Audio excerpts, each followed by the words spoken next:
Recent research suggests that soon there will be more plastic in the oceans than there are fish. I know what you're thinking.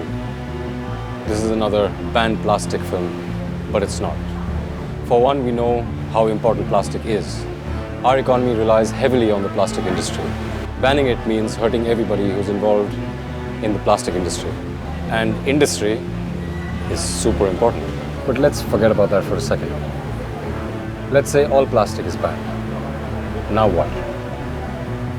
This is the last mile of the plastic industry. You've probably never thought of it, let alone see it this close. Waste pickers' monthly income is anywhere between 6,500 to 12,000 rupees a month, which isn't a lot if you really think about it. And more than 40% of that comes from plastic. If you ban plastic, what happens to their income? Don't get me wrong, I'm not against banning plastic, but it has to be planned. Thoda plan karo. Since we want our policies to protect industry, it might be wise to learn from the waste pickers what not to ban and what to ban. They are the gatekeepers between consumers and nature, and what they don't collect ends up in nature directly. So, which plastics make money?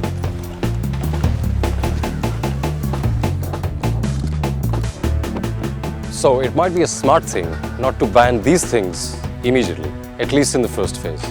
But there are some really bad kinds of plastic that even the waste pickers don't touch.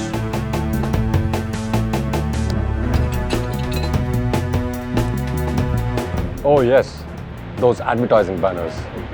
Flex. Nobody knows what to do with them. Evidently, you can't ban all plastic in one go.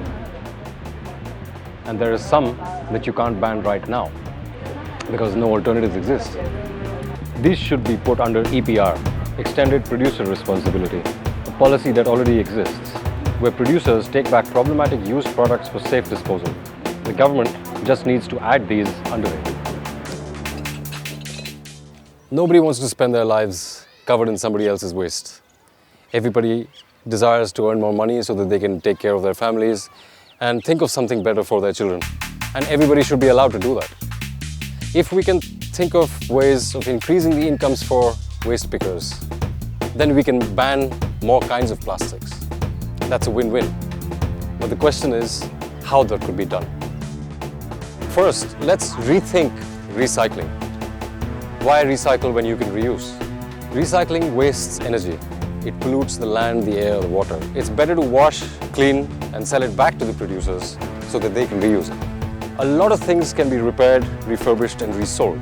There are a lot of buyers for second-hand goods everywhere. If we provide training and some basic infrastructure, we can create a new supply chain for them.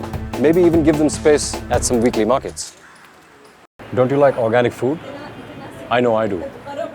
For organic food, you need a lot of compost. And for compost, you need a lot of wet waste. Waste pickers could become compost managers at neighborhood levels like this.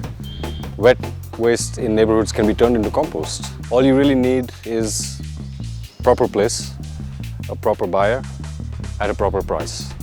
In fact, it could even become policy. Policy reminds me of another important issue. We don't need private contractors to handle all this waste. All they do is take it to the landfills. On the other hand, waste pickers collecting door to door and composting it should become compulsory. But to do all these things, we must first acknowledge that waste pickers are essential and formal workers. They might be invisible, but they're not ineffective. They're not like plastic, use and throw. So ban karo, but ban ko karo thoda plan.